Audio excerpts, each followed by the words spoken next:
If you've ever wondered what the most common budgeting mistakes are, stick around and I'll tell you about the top 5 most common budgeting mistakes. First thing first, this is Sabrina and you're watching Riches of Knowledge. So if you like this video and want to see more of the same, please like, share and subscribe.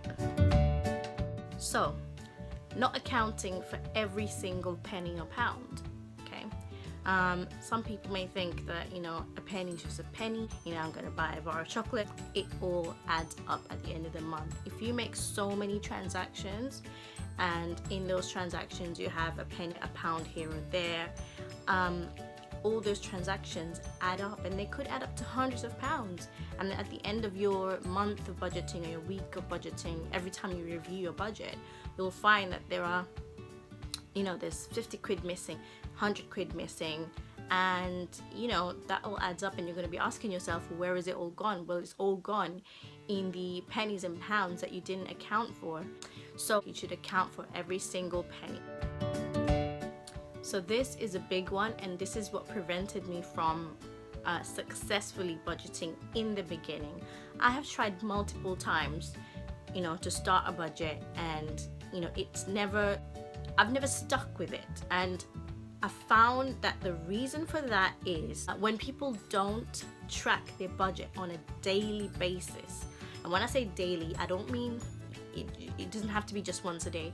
It can be multiple times a day. I am constantly on that budget planner. Every time I spend something, I'm on the budget planner. Even if I don't spend something, I'm checking my account or my bank accounts, to see if any transactions have gone out of there. And that really helps me keep track of my budget planner. And every time I have spent something or money leaves my bank account in the form of like a card payment or a direct debit or anything automated, I'm straight on that budget and that Excel sheet, and I'm there recording the expense and then keeping track of the total, keeping track of what I still have left to spend on that certain category. And I'm constantly on it so that I know where I'm at that certain point in time. But what's happened in the past is, and what a lot of people do, is they spend a lot of time creating this Excel spreadsheet or whatever spreadsheet or a budget planner, or even in a book or in a ledger or whatever. And then they don't refer to it on a regular basis. And what that does is it creates a habit, one.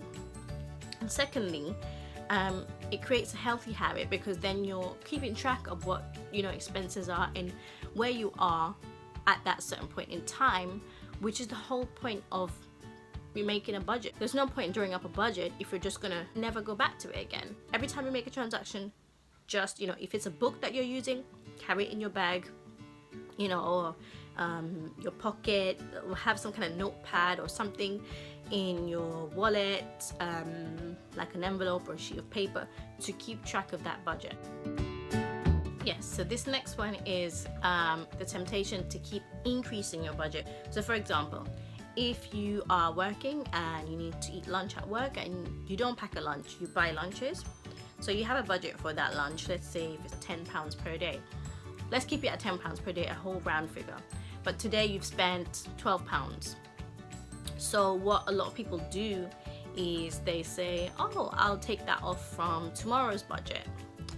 Now, taking that off from tomorrow's budget means that you're going to have to spend less. And it's unlikely that if you keep doing that on a regular basis, that you will spend under your budgeted amount, because you keep going over it.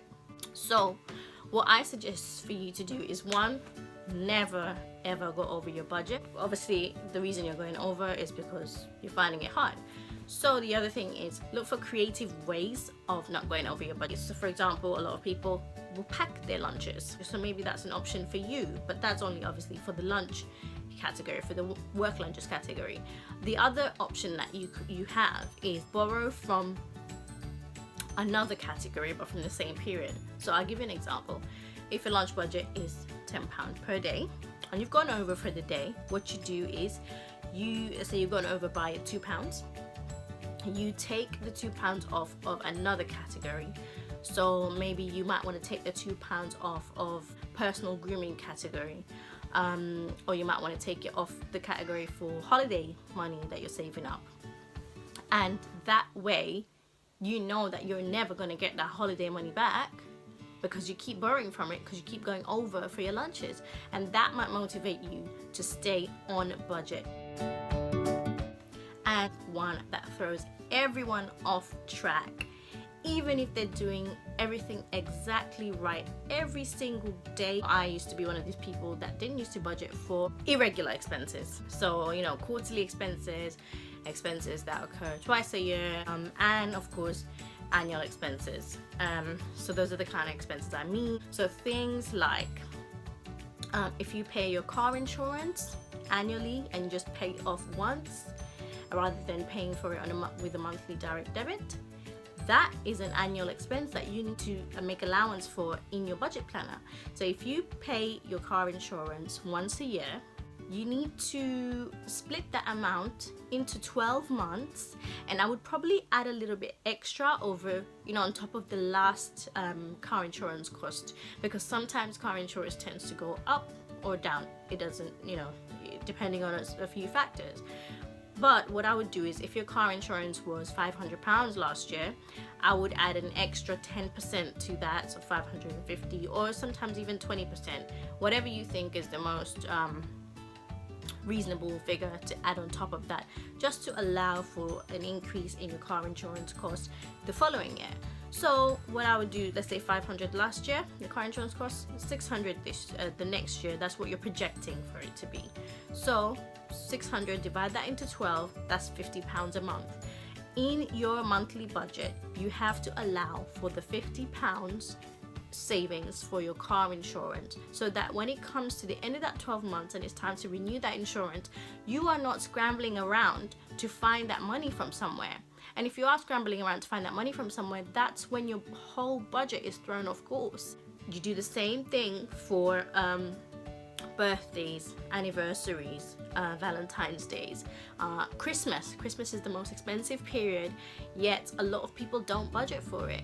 So if you know that your expenses at Christmas for gifts and for dinner parties or whatever expenses you have average about around 1,500 or £2,000 or whatever it is, you budget for that expense, for that once a year expense. You budget for it throughout the whole year, and you make an allowance for it. It might help you actually see that, oh, I can't actually afford to spend £2,000 at Christmas, because when I look at how much I get every month, there is no way that over 12 months I can afford the £2,000. So maybe it might make you think again about, you know, about annual events that occur that have a one-off cost. So it helps you reflect in that way. So something else that people do, or don't do rather, is budget for unforeseen emergencies. For example, what do you do if your washing machine breaks down? You know, what do you do if you lose your job and you need to support yourself until you get back on your feet? What do you do in circumstances like that? I'll tell you what you do. What you do is you build up an emergency fund, and that emergency fund, the saving for that emergency fund needs to be in your budget. So you have to find room in your budget to save for things like this. So this is kind of like the annual expense or the irregular expense, except that you know that those expenses are coming. But with this one, you don't know what's going to happen tomorrow or today. It's something that you need to kind of be sensible about and find room in your budget for, because it's very important. So whether you want to put away £50 a month, £100 a month, but you should have at least 6 months worth of your expenses, because your expenses is what you live off, and your expenses include your annual expenses and also includes the money that you're putting aside to build up that emergency fund. So I hope everything I mentioned in this video made sense to you. Just a quick disclaimer, I do not consider myself to be a financial guru or any type of expert, so I'm not declaring myself to be one. But from my experience and from my background in banking and finance, I think there are some things that I can share with you and that I've spotted that I feel that a lot of people don't know about, and that where a lot of people fail. So I've got something to give in that sense. If you have any questions, or if you want to just ping me a comment about anything, then you feel free to do so in the comment section below. And I hope to see you again next time. So once again, this is Sabrina, and you are watching Riches of Knowledge. Don't forget to like, share, comment, and subscribe once again if you like what you see, and if you want to see more of it. Thanks.